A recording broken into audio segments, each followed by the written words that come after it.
فرحنا احنا هنا على الارض مجرد ان هو وسطينا. اما لما نوصل السماء فرحنا هيبقى شكله ايه؟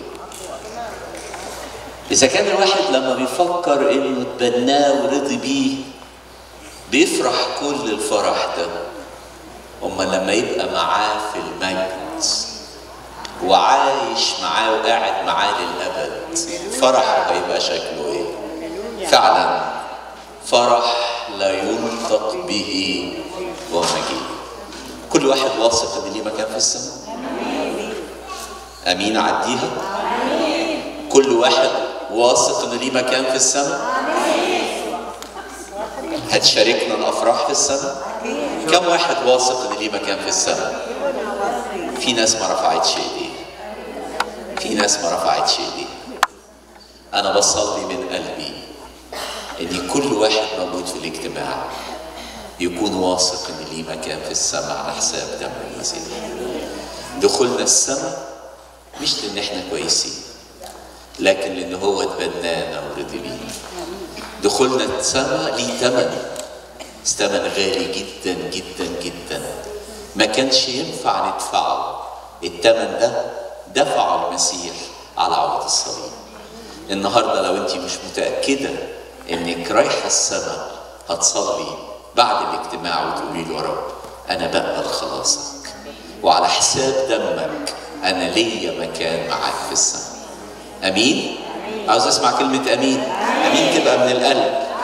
ما ينفعش اروح السماء وما لقاش حد منكم، لكن كلنا نكون مع بعض في امجد واعظم مكان مع المسيح. ذاك افضل جدا. يمكن بقول الكلام ده لان احد اصدقائي الغاليين جدا على قلبي واللي في مثل سني وعرفنا الرب مع بعض راح السماء من ساعات. هنياله. احنا بس هنصلي من اجل اسرته واسمه اكرم. احد الحاجات اللي هنصلي من اجلها بعد الخدمه هنصلي ان ربنا يعزي اسرته ويسندهم ويفرحهم، ويا بخته هو بالسماء. يا بخت المستعد. هنعيش مستعدين. امين. مش سامع كلمه امين. هنعيش كل يوم كل لحظه مستعدين. زي ما كنت بقول امبارح حياتنا هتبقى فرح باستمرار، مش هنعول الهم، هنتمتع بسلامه وهننتظر مجيئه وهنقول له امين. تعالى ايها الرب يسوع، وهنقول الرب قريب. في اي وقت يا رب تيجي احنا جاهزين ومنتظرين. امين. الرب جايبنا المؤتمر عشان خاطر يشجعنا، علشان خاطر يفرحنا، عشان خاطر يعزينا، وبرضه كمان جاي عشان خاطر يغيرنا. قلنا ان احنا لما نصلي هنتغير، ومش هنتغير وبس، لكن هنغير العالم. عندك هذا الإيمان؟ نفسي أشوف الإيمان ده يعني بيتعبر عنه بأمين. أمين تهز الدنيا، أمين تهز مملكة إبليس، أمين تخوف الشيطان. أمين. عندي إيمان إن بالصلاة هغير، عندي إيمان إن الرب هيتمم مشيئته في حياتي، عندي إيمان إني هشوف المجد، عندي إيمان إني هلمس عمل الرب بقوة في حياتي. قولها باستمرار. وخلي نظرك عليه وهو مش ممكن هيخزيك أبدا. بنتكلم عن 7 خطوات للصلاة المقتدرة. قلنا أول خطوة أنتوا نسيتوا، خليك محدد في طلباتك. دايما وانت داخل عرش النعمة لازم تبقى محدد في طلباتك. ولو مش عارف تصلي ادي المجال للروح القدس يعلمك، ادي المجال للروح القدس يثقلك، ادي المجال للروح القدس يعرفك ما تصلي لأجله كما ينبغي، وهتختبر أمور عجيبة جدا جدا جدا ما خطرتش على بالك.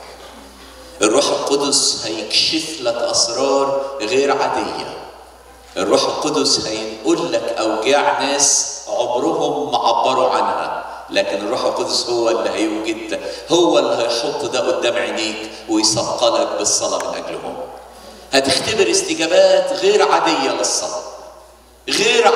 للصلاة. ناس كتير كانوا لما يقابلوني ويحكوا لي مشاكلهم كنت اقول لهم كلمه واحده: هصلي لكم. فكانوا يقولوا لي: ما عندكش حاجه تاني غير هتصلي لنا؟ اقول لهم: انا عندي اقوى حاجه. ده اللي انا بؤمن بيه. انا بؤمن ان الصلاه تقدر تعمل كل حاجه.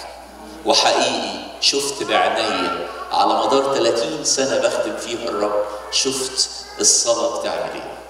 مفيش اقوى من الصلاه. لو في حد بتحبيه صلي له، لو في حد غالي على قلبك صلي له، وتأكد ان صلاتك عمرها ما هتقع، لكن صلاتك دايما هتدفعه لقدام. امين؟ نمرة 2، دور على ريمة، مش الاخت ريمة، لكن دور على ريمة، دور على وعد كتابي. خلي الكتاب يبقى مفتوح قدام عينيك. مش بتقرا الكتاب المقدس كده زي ناس بتاخده خطافي، لكن خليك قاعد قدام الكتاب. خليك قاعد قدام الكتاب. قول له: يا رب كلمني، انا محتاج انك تكلمني. انا مش هقفل كتابي يا رب غير لما تتكلم الي. محتاج تسمع صوت ربنا ولا لا؟ كلنا محتاجين نسمع صوت ربنا. كلنا محتاجين ربنا يكلمنا. عشان كده عاوزين الكتاب المقدس يبقى مفتوح. أسلم قناة ربنا يتكلم من خلالها هو الكتاب المقدس. ويا بخت الإنسان اللي الكتاب المقدس مفتوح باستمرار قدام عينيه. ربنا هيعرف يكلمه. ربنا هيكلمك وهيديك رسائل من السماء وهينور لك طريقك، ومش هيسيبك محتارة، لكن هيرشدك ويوريكي الخطوات اللي لازم تخطيها. ومش كده وبس، لكن هيمسك بايديكي وهيخطي بيك الصعاب. بس المهم خليكي قريبة منه وخلي كلامه دايما قدام عينيه. امين؟ هننتقل للخطوة الثالثة. مين قاعد على الكمبيوتر؟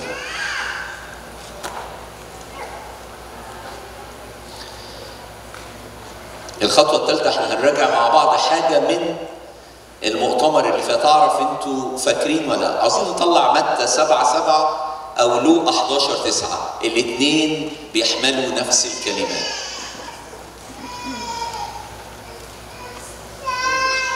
خليكم معايا لاني عاوزين فعلا نتعلم ال7 خطوات دول. لو اتعلمنا ال7 خطوات دول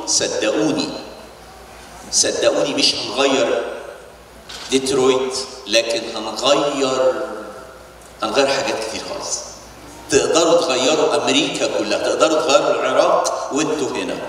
لما يبقى في فعلا ناس عارفين كيف يصلوا، عارفين اللي ليهم في الرب، عارفين الصلاه بتعمل ايه، هنبقى زي ايليا كده، نفتح السماء ونقفلها. بس احنا مش هنقفلها، احنا هنفتحها. مش كده؟ ولا حد منكم عاوز يقفلها؟ ايليا قفلها وبعد كده فتحها. احنا مش هنقفلها، لكن احنا هنفتحها وهنجيب بركات غير عاديه على الناس اللي بنحبهم. طلعت الشاهد؟ تمام. اسالوا، ربنا بيقول لكم كده: اطلبوا تجدوا، اقرأوا. خليك دايما فاكر الوعد ده، ما تنساهوش. خليك دايما فاكر الوعد ده، ما تنساهوش. وقت ما يبقى جواك اي احتياج اتذكر ان ربنا بيقول لك ايه؟ اسألني وانا، ولا لما تسأله هيقول لك مش هديك؟ اطلب تجد، اقرأ. هات الآية اللي بعديها بقى. عاوز اعرف بقى انتوا من السنة اللي فاتت فاكرين ولا مش فاكرين؟ لأن كل من يسأل يأخذ، ومن يطلب يجد، ومن يقرأ. الكلام ده صح؟ الكلام ده صح؟ لا خلونا واحدة واحدة. لأن كل من يسأل يأخذ. كل من يسأل يأخذ. كل من يطلب يجد، ومن يقرأ. كل دي يعني كم في المية؟ طب هو ده بيحصل فعلا؟ لا، انا شايف الاخت ورا بتقول لا. كان الطلب حسب قلب الرب. لا، انا السنه اللي فاتت قلت لكم بس انتوا نسيتوا. ما قالش الكتاب ايمان، قال اسالوا كل من يسال. ما قالش حسب قلب الرب. ايه رايكم في الايه دي؟ كل من يسال ياخذ، ومن يطلب يجد، ومن يقرع يفتح له. ايه الايه العجيبه دي؟ الحقيقه اصل الايه keep on asking. استمروا في السؤال، استمروا في الطلبه، استمروا في القرع. هنا نمرة 3 اللجاجة، النفس الطويل. استمر في الصلاة لغاية لما تاخد، دي الخطوة الثالثة.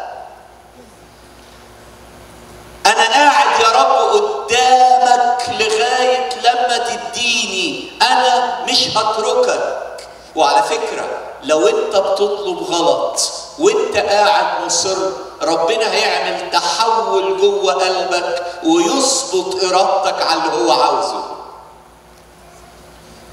ممكن تكوني بتطلبي في اتجاه غلط واللي بتطلبيه مش لمصلحتك، لكن لو انت مستمرة في الصلاة ربنا بروحه هيغير اتجاه قلبك ويظبط موجة قلبك على موجته هو. الموجتين يتظبطوا والمشيئتين يطلقوا وتبقى مشيئتك هي مشيئة الرب، والرب يتمم قصده في حياتك.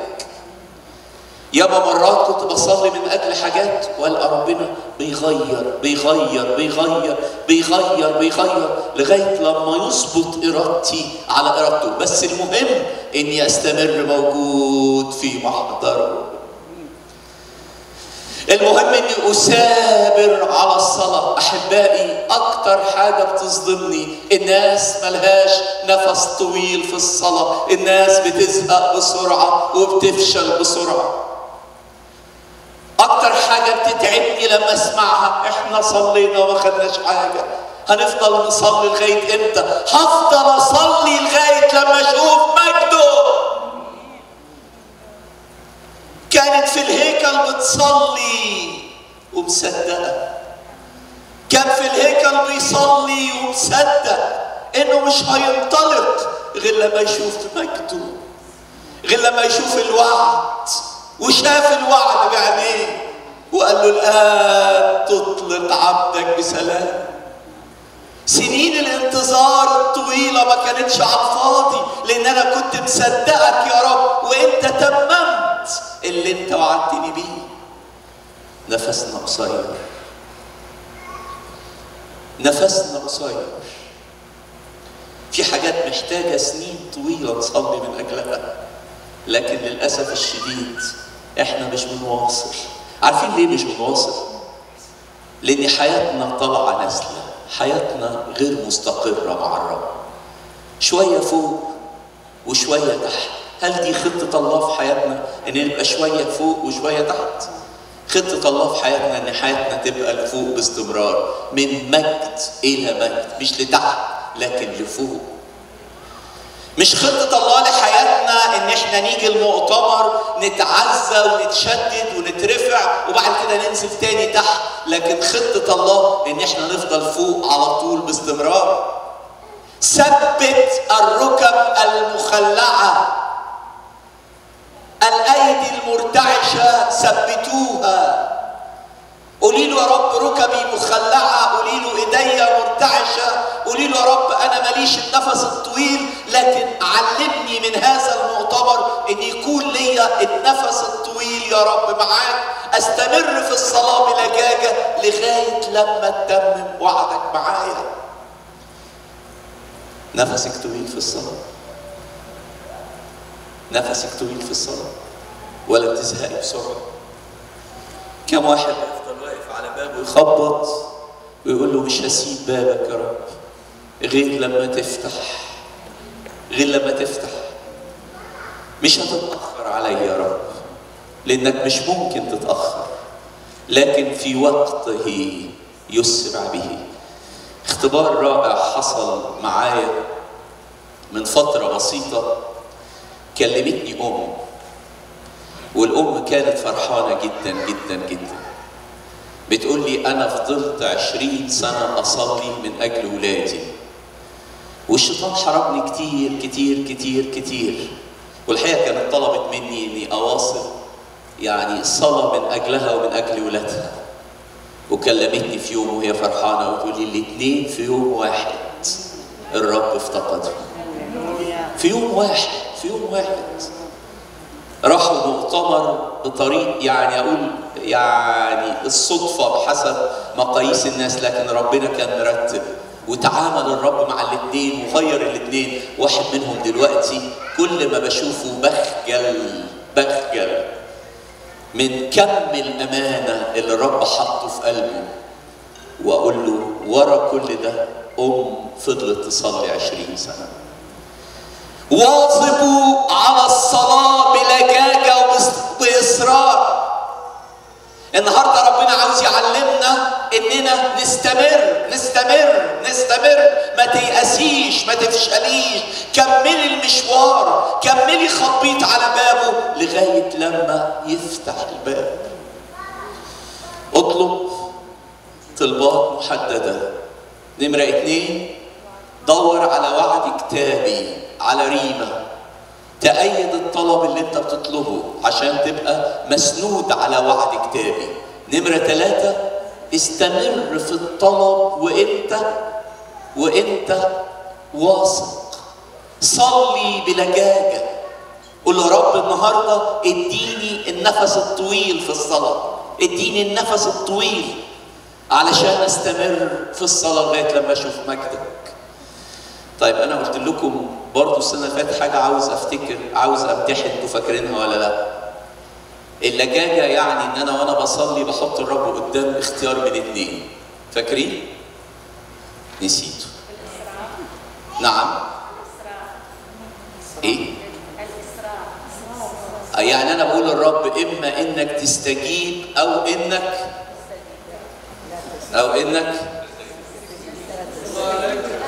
تاخدني ولا تستجيب. في حد يقول يا رب لا تستجيب لا تاخدني. اللجاجة معناها ان اقول للرب ما فيش قدامك غير انك تنفذ. لابد ان تنفذ، لابد ان تعطيني سؤل قلبي او ان تغير قلبي ليكون بحسب مشيئتك وبحسب رغبتك. لكن مش هتسيبني وانا مكسور، مش هتسيبني وانا شاعر ان ربنا لا ما سمعش، مش هتسيبني وانا شاعر ان انا يعني ربنا ما بصليش. افتكر اب كان بيصلي من اجل ابنه المريض، وبعد كده الابن راح السماء، وانا الحقيقه رحت ازور هذا الاب وانا خايف. لقيته بيشكر بصوره غير عاديه في وقت الجنازه. بقول له ايه الحكايه؟ قال لي كل ما بصلي كان ربنا بيحول قلبي لغايه قبل ما ياخده على طول كان ربنا بيقول لي انا عاوزه عندي. هل يا ترى هتبقى فرحان لما يجي عندي المكان الافضل وانا خدته عنده. استمري في الصلاة وربنا يحول قلبك لو كنت بتطلبي غلط، بحيث ان مشيئتك تصبح متفقة مع مشيئته هو. بس المهم ان تكوني بتطلبي الرب بأمانة وبإخلاص، وان فعلا يكون قلبك عاوز مشيئته وعاوز إرادته، وانك تكوني فعلا بتثقي في صلاحه وفي امانته وعارفه ان هو ابوك السماوي اللي دايما بيختار ليك الافضل. عاوز امشي بسرعه واروح للنقطه اللي بعدها. نمره 4، احفظ فكرك واثقا في نوال هذا الشيء من الرب وتصرف على هذا الاساس. ابراهيم، نعم يا رب، كان اسمه ايه ابراهيم قبل ما يبقى ابراهيم؟ حد يعرف؟ كان اسمه ابراهيم، وبعد كده ربنا قال له مش هيبقى اسمك ابراهيم، لكن هيبقى اسمك ايه؟ يعني ايه ابراهيم؟ طب وعنده ولاد؟ لا. عنده ولاد؟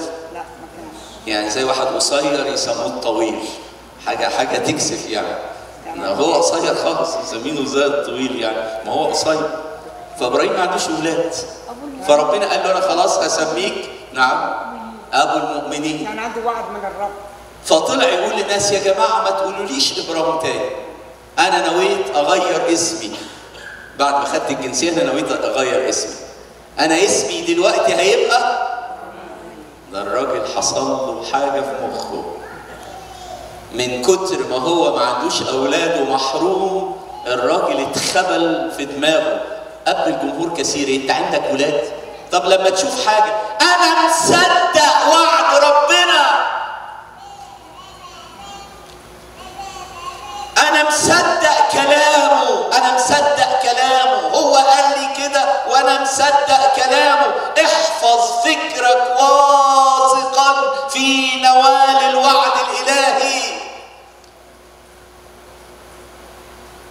اتذكر قبل جميل رائع كانش عندهم اولاد، والحقيقه انتوا عارفين ان انا دكتور، والقبل ده في يوم من الايام انا بقول اختبار للمجد الرب عشان نتعلم حاجه مهمه جدا. لقيتهم بيكلموني ويقولوا لي معلش تعالى لنا باسرع وقت لاننا تعبانين جدا. وفعلا رتبت الوقت ورحت، لقيتهم منهارين. فبقول لهم ايه الحكايه؟ قالوا لي الحقيقه الدكتور النهارده سدها في وشنا خلاص، قال مفيش اي امل انكم تجيبوا اطفال، يعني حتى امل طفل الانابيب مفيش امل، لان في مشاكل كمان في الرحم. فقلت لهم طيب ربنا حاطط ايه في قلوبكم؟ قالوا لي ربنا وعدنا. قلت لهم طب انتم مصدقين؟ قالوا لي بس الدكتور بيقول. قلت لهم بص الدكتور بيقول وربنا قال، انتوا هتصدقوا مين؟ هتصدقوا مين؟ صلينا في اليوم ده وكان حضور الرب مجيد، والرب لمس قلوبهم. وتاني يوم نزلت تشتري سرير بيبي، وقعدت كام شهر تشتري لبس بيبي، وابتدت تصلي يا رب ولد ولا بنت، وجهزت. وخلال سنه كان جه البيبي لان الرب قال ولانهم صدقوا. ولما راحوا قلت لهم روحوا حكوا للدكتور اللي حصل معاكم، خدوا الاشاعات معاكم. لما راحوا يحكوا كان الدكتور مسؤول مندهش. ايه اللي بيحصل ده؟ ايه اللي بيحصل ده؟ انا ليا اله عظيم، انا ليا اله عظيم، انا ليا اله قدير. احفظ فكرك واثقا، انزل هات سرير البيبي لان الرب قال. اوعى تفكر بطريقه سلبيه، لكن دائما فكر بطريقه ايجابيه، وثق ان الرب هيتمم كلامه.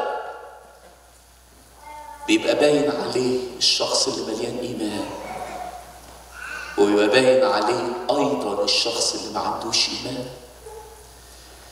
اللي عنده ايمان بيعيش الوعد وبيتمتع بالوعد من قبل ما ربنا يتمم الوعد معاه، بيعيشوا بالايمان. فاكرين حنا وصمويل؟ كانت مرة النفس جدا. ليه؟ ما عندهاش طفل. جوزها قال لها انت زعلانه ليه؟ هو انا مش خير ليكي من ايه المشكله؟ مش لازم يعني. هي في قلبها اصرار، هي عارفة. لا أنا لازم آخد طفل ويبقى للرب ويبقى للرب. ورحت الهيكل تصلي وصلت كما لم يصلي أحد من قبل. حتى إن علي الكاهن ده مفروض يعني راجل الصلاة فاهم، ما عرفش إنها تصلي لكن فكر إنها سكرانة. قالت له عبدتك مش سكرانة لكن أنا مرة النفس جدا. الرب قدم لها الوعد، الرب قدم لها الوعد وخرجت وهي شايلة صمويل. يعني أنا إيماني الشخصي إنها خرجت من الهيكل وهي بتقول الناس وسعوا وسعوا. إيه اللي أنت شايلاه؟ أنا شايلة صمويل، أنا خدت الوعد. آمين. بسرعة رجعت تاني شايلة صمويل تحطه بين إيدين الرب وتقول له ده بتاعك يا رب، ده أنت اللي اديتهوني، أنا خدته منك بالإيمان، وزي ما خدته منك أنا بديهولك لأنه بتاعك. احفظ فكرك واثقا في وعد الرب. مش عاوز أقول فكر بطريقة إيجابية وأتكلم عن قوة التفكير الإيجابي، لكن ما تخليش إبليس يحط أفكار مضادة في ذهنك، لكن خلي ذهنك باستمرار يفكر بطريقة كلها إيمان وكلها ثقة. بقابل ناس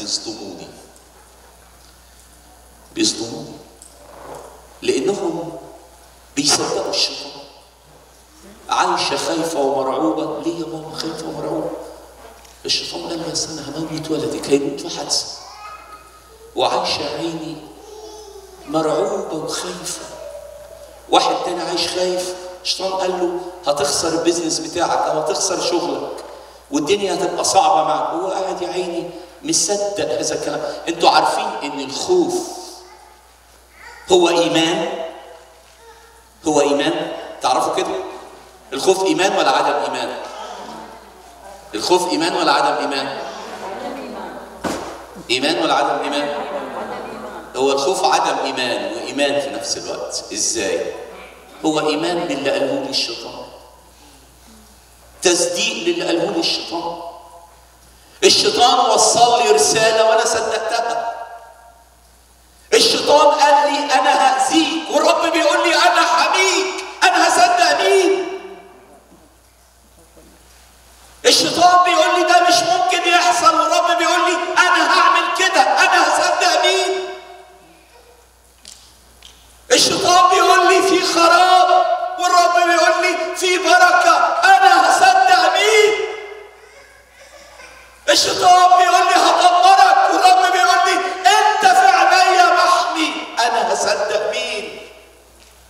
أنا مصدقك يا رب، أنا مصدقك، أنا مصدق وعودك يا رب. وبقول لإبليس أنت كذاب، الرب وعدني وأنا متمسك بكل وعد الرب وعدني بيه.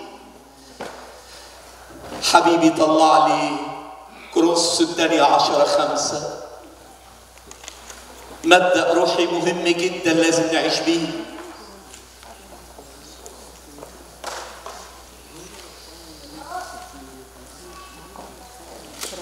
كورنثوس الثانية 10:5. بصوا معايا، بصوا معايا. هادمين ظنونا. الظنون دي جايه منين؟ جايه منين؟ في حد منكم في ذهنه ظنون؟ في حد كتير. وكل علو يرتفع ضد معرفة الله، ومستأثرين كل فكر إلى طاعة المسيح.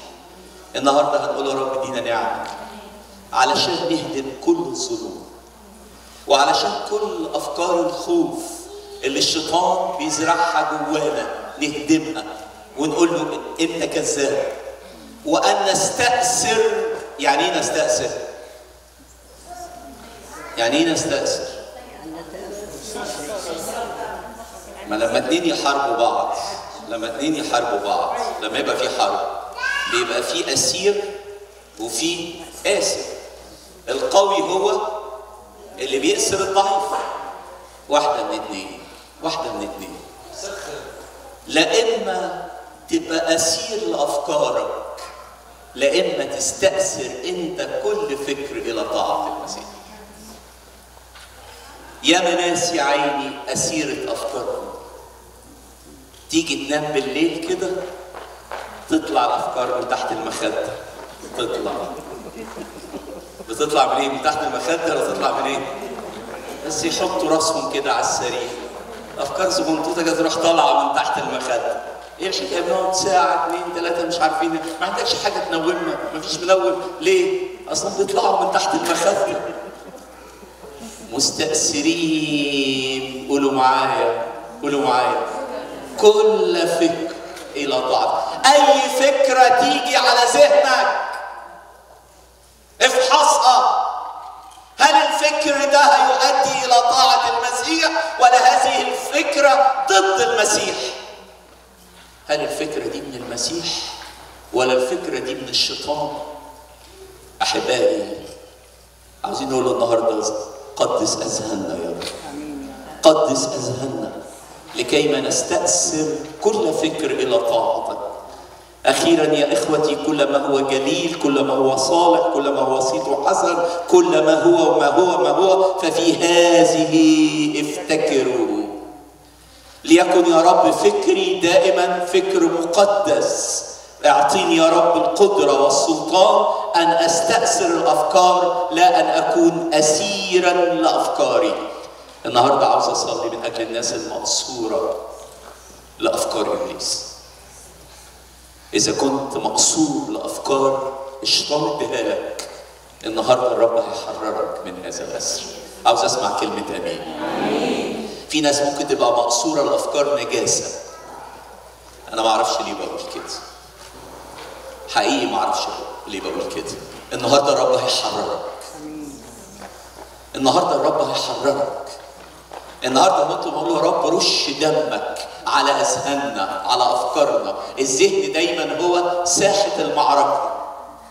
ساحه المعركه هي الذهن. في معركه بين الروح القدس وبين الشيطان، وساحه المعركه هي اذهاننا. النهارده هنعلن ان الروح القدس هو اللي هينتصر، المسيح هو الذي هينتصر. النهارده هنهدم كل الظنون وكل علو يرتفع دون معرفة الله. النهارده الأفكار اللي الشيطان عاوز يحطها في دماغك أو اللي حطها في دماغك من سنين، هيجي الروح القدس وهيهدمها، ودماغك هيبقى مقدس للرب. قولي أمين. ولما تيجي تنامي مفيش حاجة هتطلع من تحت المخدة، لكن هيبقى في سلام الله الذي يفوق كل عقل يحفظ قلوبكم وأفكاركم في المسيح يسوع. هتتمتعي بسلامه العجيب، وهتثقي إن الذي وعد سيتمم كل وعوده معك. قلنا كم نقطة لغاية دلوقتي؟ 4. نعيدهم تاني مع بعض عشان ما ننساهمش. نمرة 1 حدد طلباتك. نمرة 2 دور على وعد كتابي، دايما تبقى مسنود على وعد كتابي. نمرة 3 هاليلويا. نمرة 4 هاليلويا. خامس خطوة، الهج باستمرار في الوعد الكتابي الذي تستند عليه. النهارده كنا بنقول في بداية الاجتماع باركي يا نفس الرب ولا تنسى. انا مش هنسى معاملاتك. الشيطان عاوز ينسيني، لكن انا مش هنسى وقفتك معايا يا رب. مش هنسى رب الزنقات اللي اتزنقت فيها وصرخت فيها اليك ولقيتك يا رب. مش هنسى حفظك ليا طول السنين. وجودي النهارده يا رب اعلان عن امانتك لولا مسكة ايدك ليا كنت ضعت، لولا سندتك ليا كنت وقعت، لولا انك كنت واخد بالك مني يا رب لكنت فنيت. انت يا رب اللي وقفت معايا وانت اللي هتقف وتكمل. انا بباركك من كل قلبي يا رب، بباركك. ولا ربنا اللي بدأ مش هيكمل؟ ما تقولوا معايا هيكمل ولا مش هيكمل؟ لحسن ما يكملش، لحسن ما يكملش. اللي بدأ هيكمل ولا مش هيكمل؟ هيكمل معانا لغاية امتى؟ هيكمل لغاية امتى؟ ما تقولوا معايا هيكمل لغاية امتى؟ الشيطان حط في سكتي، او يعني حط في سكتي واحد من خدام شهود يهوه، وحظه وحش يعني انه وقف معايا. فبيكلمني بيقول لي طيب هم بيؤمنوا ان المسيح مش هو الله، اقل من ربنا، وان الله ما يموتش لكن المسيح مات. قلت له طب بس انا عاوز اقول لك حاجه مهمه جدا. المسيح وعد تلاميذه قال هانذا معكم ايه؟ كل الايام والى. طب في الوقت اللي هو فيه يعني كان ازاي كان واخد باله منهم؟ معنى كده ان هو كذاب. وهل ممكن المسيح يبقى كذاب؟ المسيح هو الله الذي ظهر في الجسد، هو بلاهوته حي ومعنا كل الايام والى انقضاء الدهر، معاكي كل لحظه، معاكي كل ثانيه، هيحفظك وهيحفظ وديعتك لغايه لما توصلي السماء. قولي هللويا. هو ده ضماننا، هو ده الانشورنس بتاعنا. هنا في امريكا في اي حاجه يقول لك معاك انشورنس؟ معاك انشورنس؟ معايا انشورنس. يسوع معايا، يسوع معايا، يسوع هو الضمان، هو الضمان الوحيد، هو الانشورنس بتاعي. اكتر حاجه بتتباع في البلد دي عارفين ايه هي؟ الانشورنس. عارفين ليه؟ الناس خايفه، الناس قلقانه، فلازم يدي ضمان. جبت عربيه حبيبي، عربيه حلوه، لازم تعمل عليها انشورنس، لحسن عربيه تطير. صحتك لازم تعمل عليها انشورنس، اصلك هتعيا، وبعد كده لايف انشورنس، معرفش، لا اصلك هتموت فتعمل لايف انشورنس. كل اكتر حاجه تتباع في البلد دي هي ايه؟ مفيش حاجه ضد الضمان غير يسوع. ضامن حياتي وضامن ابديتي، ضامن عمري وضامن مماتي. انت ضماني، انت الانشورنس بتاعي، انت اللي بتطمن قلبي على اللي جاي. انا مش خايف من اللي جاي لانك انت يا رب وعدت انك تكون معايا. مين يقول هللويا؟ يسوع معايا، يسوع ضماني، يسوع فيه كل الضمان، يسوع هيكمل المشوار معايا. انا عندي اعظم انشورنس، يسوع وعده ليا، وعده ليا ان يحفظني طول الايام. احفظ ذهنك واثقا، اهدم كل ظنون وكل مخاوف وعيش فرحان. ما تخليش الشيطان يسلبك فرحك بالافكار اللي بيحطها في ذهنك. خليكي دايما فرحانه لان ليكي اله عظيم. عارفين الفرح اللي كنا فيه من شويه؟ عاوزين نعيشه على طول، عاوزين نعيشه على طول، مش هنا بس في الاجتماع وبعد كده نروح البيت نتعذب، هنا نتعذب وهناك نتعذب. لا، على طول رنم انا ليا اله عظيم، على طول اعلن ان ليك اله عظيم، على طول خلي فكرك واثقا في رعايه الرب وفي عنايته، على طول خليك فرحان، على طول خليك واثق، على طول خليك مطمن، وهو مش هيتخلى عنك ابدا. النقطة الخامسة، لا لسه أنا ما خلصتش الخامسة. الهج باستمرار في الوعد الكتابي الذي تستند عليه. طلع لي مزمور 119:49. بحب الآية دي جدا.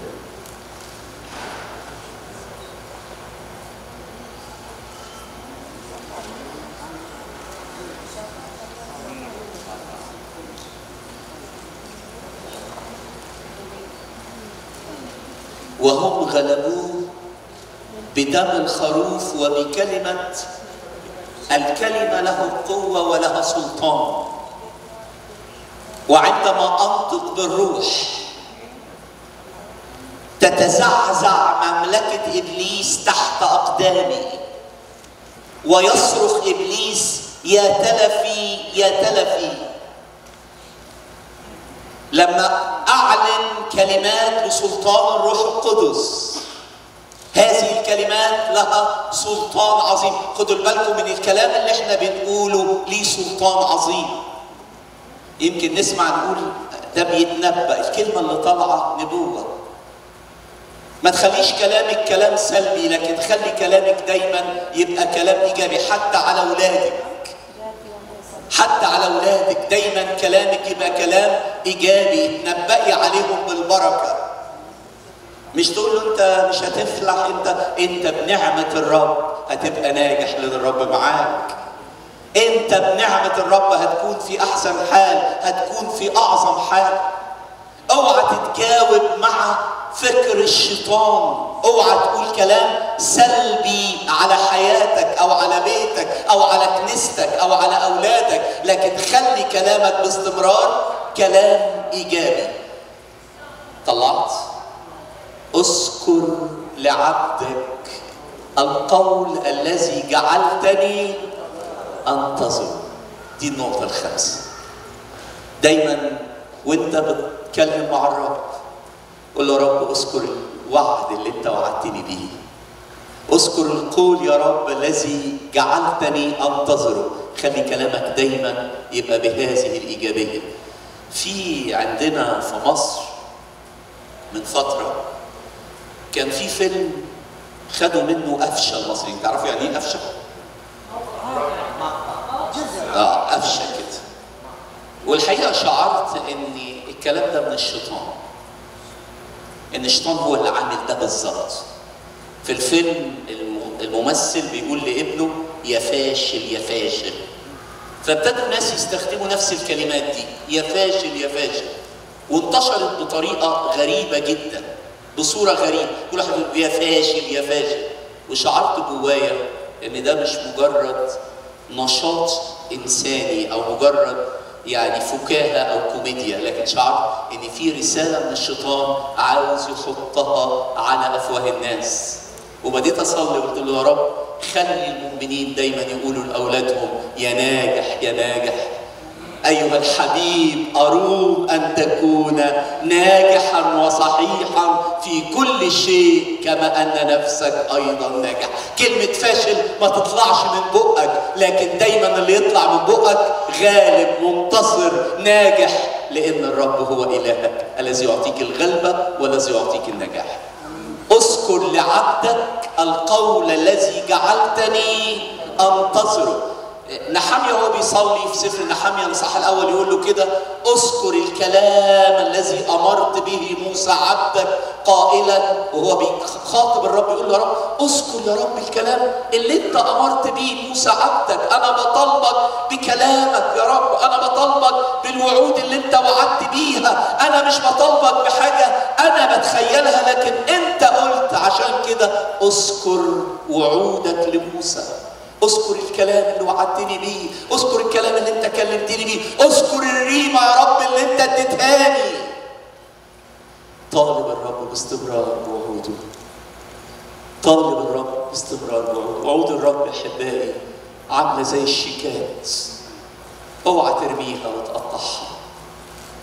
من فتره بسيطه بقلب في الدرج لقيت شيكات باسم ابني نسيها، وهو الحقيقه كان يعني مزنوق ومحتاج لها. فبقول له حبيبي انت ناسي الشيكات دي؟ فقال لي نشكر الله جت في وقتها. قلت له دي كان المفروض من الاول تتاخد وتروح بيها البنك وتصرفها. كل وعد في الكتاب يا احبائي هو شيك.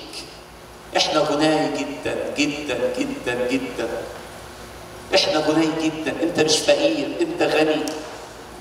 الكتاب المقدس مليان بالوعود، مليان بالوعود. اركع وصلي وطالب الرب بتحقيق هذه الوعود في حياتك. في وعود انك تبقى لفوق مش لتحت، وتكون في الارتفاع مش هتكون لتحت. في وعود بالشفاء، في وعود بالشفاء. اتمسك بالوعود ده وطالب الرب، والرب هيمد ايده وهيلمسك.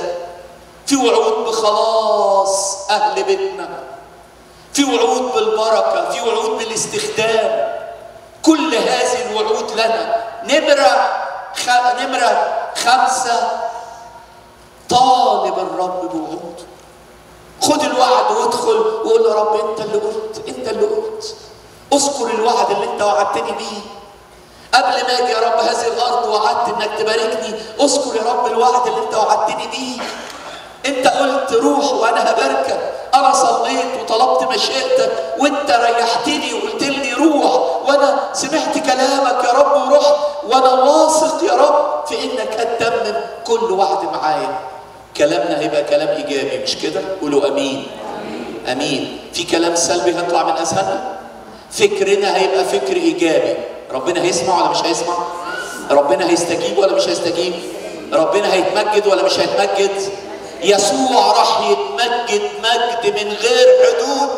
همشي ومش هتردد وهتنهار السدود، ولو هاجت الدنيا حواليا ابليس مش راح يقوى عليا، لان يسوع ماسك بايديا وايماني ان زراعه قويه. هللويا هللويا.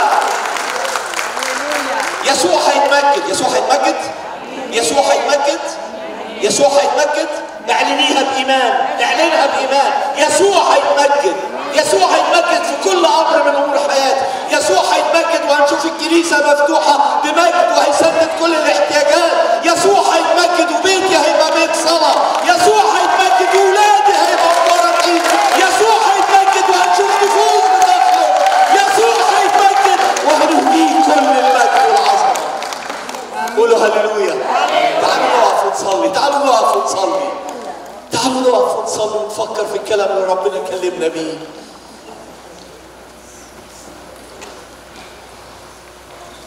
غمض عينيك وصلي، غمض عينيك وصلي. قل له ثقتي فيك بلا حدود يا رب،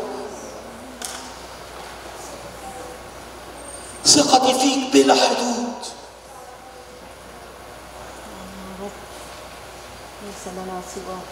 بحفظ فكري واثقا، ولساني يا رب لن يتكلم بأي كلام سلبي فيما بعد. سامحني يا رب إذا كنت اتكلمت بكلام سلبي، سامحني إذا كنت اتذمرت، سامحني يا رب إذا كنت قلت أنت فين. النهارده يا رب اتعلمت الدرس. لساني لن يتكلم إلا بالبركة. باركي يا نفس الرب، باركي يا نفس الرب، وكل ما في باطني ليبارك اسمه القدوس. مبارك يسوع إلى الأبد، مبارك يسوع إلى الأبد، مبارك إله العظيم. امين. مجدا. ارفعي صوتك وبارك الرب، ارفعي صوتك وبارك الرب. قولي يا رب لساني لن يتوقف على أن يباركك. أبارك الرب في حياتي، أبارك الرب ما دمت موجود، أبارك الرب ما دمت موجود. دائما تسبيحه في فمي. نعم سيدي. داود قال الكلام ده وهو مطارد، وهو مطارد من شاول. داود قال الكلام ده وحياته مهددة بالخطر، حتى انه غير عقله امام ملك الفلسطينيين، وبعدها قال هذه الكلمات: أبارك الرب في كل حين، دائما تسبيحه في فمي. مهما كانت الظروف هفضل ببارك الرب وعظم الرب. امين امين سيدي. خلونا نصلي لو سمحتوا، يا ريت كل 3 4 مع بعض يصلوا مع بعض، يمسكوا ايدين بعض ويصلوا مع بعض. خلونا نصلي كلنا مع بعض، خلونا نقضي الوقت اللي جاي في الصلاة لو سمحتوا. خلونا نشجع بعض في الصلاة. تعالوا نقف كلنا، تعالوا نقف كلنا ونتحد مع بعض. نفسي اثناء الترنيمه دي كلنا نمسك ايدين بعض، لان كلنا متحدين في نفس الطلب. احنا عاوزين نشوف المجد. كم واحد عاوز يشوف مجد الرب؟ كم واحد عاوز يشوف مجد الرب؟ امين. خلونا نقف ونمسك ايدين بعض كلنا ونعلن بايمان: انا غرضي اني اشوفك، انا غرضي اني اشوف المجد.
الاجتماع. الرب موجود، صدقوني الرب موجود. قولوا يا رب المسني، قولي له المسني. انا مش هخرج من الاجتماع ده زي ما انا هخرج بلمسه جديده، هخرج وانا متغيره. قول له هخرج وانا متغير. المسني المسني المسني، المس افكاري، المس قلبي، المسني لمسه خاصه يا رب النهارده. تعالوا نصلي من اجل كل نفس وسطينا مش واثقه ان ليها مكان في السماء. يا رب المس يا رب، المس وادي يقين الخلاص يا رب. تعالى يا رب رش دمك على كل قلب وعلى كل ضمير وعلى كل ذهن وعلى كل كيان. تعالى يا رب النهارده، تعالى يا رب النهارده. اشكرك لانك موجود لامس حضورك يا رب، وبسالك يا رب انك تردد يمين البركه في اسم يسوع. جناب القسيس هيختم لنا الاجتماع بالصلاه. بنعظمك بنباركك من كل القلب لاجل كل ما كلمتنا فيه في هذه الليله. اؤمن من كل قلب يا رب ان كلامك هو حق. بدانا الاجتماع بهذه الكلمات ونختمها ايضا بهذه الكلمات. يقينا قد غرست كلام في قلوبنا، ندعوك ان تنميه يا سيدنا الرب في الايام القادمه، ولا تسمح اطلاقا لعدو الخير ان يسلب اي كلمه، بل يكون بالفعل هو المسلوب ويكون بالفعل قد تم خرابه إلى الأبد. احفظ كل تأثيرات الكلام يا رب، واحفظ في هذه اللحظات عقولنا وقلوبنا حتى نستخدم ما سمعنا فنلهج به نهارا وليلا لكي نعيش كما يحق لإنجيل المسيح في الفترة القادمة إلى أن تنتهي أيام غربتنا على الأرض. بارك ابنك من كلمنا، ابنك من رنم، بنتك من رنمت يا رب، عبيدك من عزفوا، الساوند سيستم يا رب. بنصلي من أجل قيس، بنصلي من أجل اللي موجودين في خدمة الأطفال، بنصلي من أجل الناس اللي بيتعبوا معانا في هذه الخدمات، ونصلي من أجل الفترات القادمة، لأن إيماننا ويقيننا أن حتى إن كانت تسلية ما في المحبة في المحبوب أبانا نصلي واثقين أن القادم أعظم، وأنت قلت سترى أعظم من هذا، فننتظرك في صباح غدنا وقبل نومنا أيضا ننتظرك، ليتمجد اسمك ويتعظم شخصك من الآن وإلى أباد الدهور. آمين.